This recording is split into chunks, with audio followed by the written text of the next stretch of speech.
I've never told this story all the way through without stopping.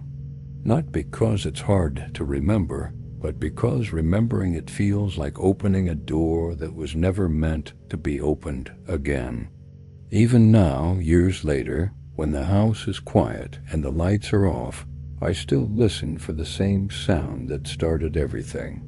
A sound so small I almost ignored it. A sound I wish I had. I was living alone at the time, renting a small ground-floor apartment on the edge of a quiet residential neighborhood. Nothing special about it. One bedroom, a narrow hallway, thin walls.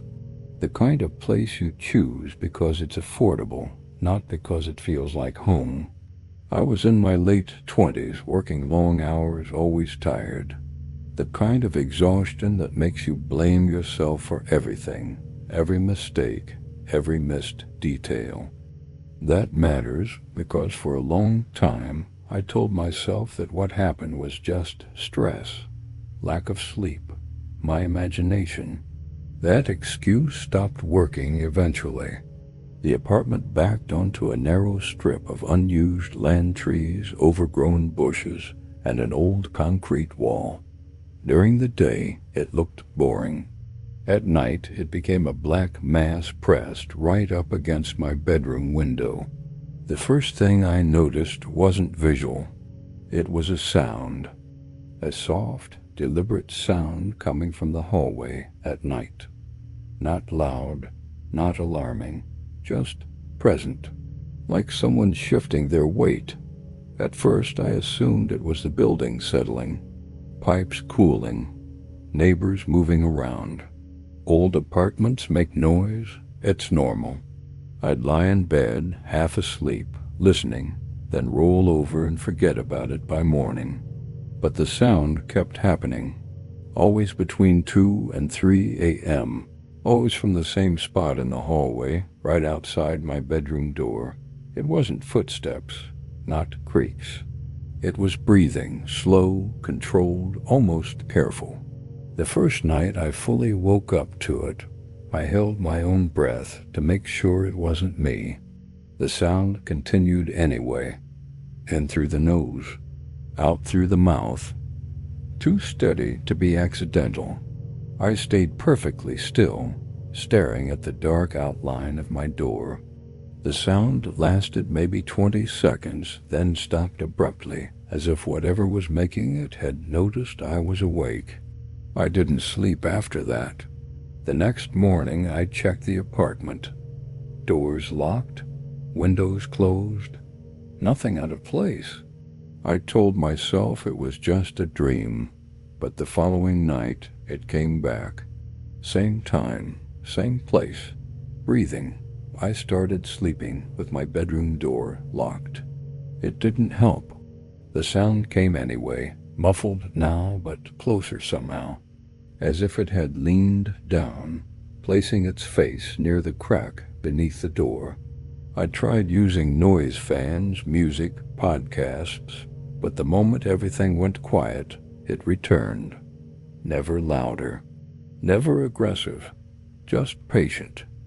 That's what terrified me most. It wasn't trying to scare me. It was waiting. A week later, new things started happening.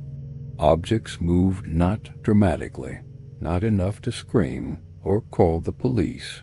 Small things, a chair pulled slightly away from the table, the bathroom mirror angled just enough to reflect the hallway instead of the sink. Once I came home to find my bedroom light on. I knew I'd turned it off. I always did. I had a routine: keys, shoes, lights. It was muscle memory. That night I stood in the doorway, staring at the warm glow spilling into the hall, my chest tight with a feeling I couldn't name yet. The breathing started earlier that night. I was brushing my teeth when I heard it behind me. I didn't look up right away. I rinsed. I wiped my mouth.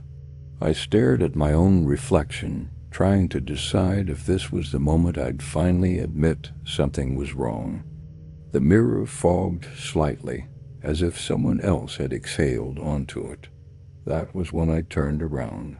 Nothing was there, but the air felt different, thicker, charged, like the moment before a storm breaks. From that night on, I felt watched constantly. Not in a dramatic way, no sudden chills or racing heart. Just a quiet awareness, like someone standing just out of your peripheral vision. I stopped inviting people over. I stopped sleeping properly. I started leaving lights on all night, then felt ridiculous for doing it. I didn't want to tell anyone. Saying it out loud made it real. The shadows came next. Not shadows cast by objects, shadows that moved independently of any light source. They didn't dart or lunge. They stretched, slowly, across walls, across door frames, pooling in corners where light should have reached. I would watch them from the couch, telling myself my eyes were tired, my brain misfiring, and then they would stop moving the moment I focused on them, like they knew.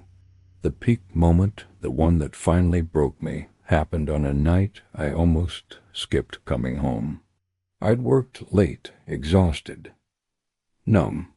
I sat in my car outside the building for a long time, staring at the dark windows, considering sleeping somewhere else. I wish I had. When I stepped inside, the apartment was silent, too silent. No hum of electricity, no distant traffic, just a heavy, padded quiet. The hallway light was off. I don't remember turning it off. As I reached for the switch, I felt it. A presence right behind me, not touching, not moving, standing close enough that I could feel warmth on the back of my neck. The breathing began right at my ear. I didn't scream. I couldn't. My body locked up, every muscle tense as the breath brushed my skin. It smelled faintly of dust and something old like damp paper. Then I felt pressure, hands, not gripping, not violent, resting on my shoulders, heavy, claiming. I don't know how long I stood there. Seconds? Minutes? Time lost meaning. When the pressure lifted, I collapsed to the floor, gasping, my heart hammering so hard I thought it would tear itself apart. The hallway light flicked on by itself. I didn't stay that night. I grabbed my keys, my phone, and ran. I slept in my car until morning, shaking the entire time. I moved out within a week. I left furniture behind. I didn't care. The aftermath didn't end when I left. For months afterward, I heard the breathing in unfamiliar places, hotel rooms, friends' houses, once even in my own childhood bedroom. It faded slowly, like something losing interest. But some nights when everything is quiet, I still feel it. That awareness, that sense that something learned how to stand just close enough. I've never gone back to that apartment. I don't know who lived there before me. I don't know what wanted my attention or why it stopped when I left. What I do know is this: some places don't want occupants. They want witnesses. And if something was standing in the dark with me all those nights, how sure are you that it stayed behind when I left? When the room you're in goes quiet tonight, will you listen closely or wish you hadn't? Thanks for watching.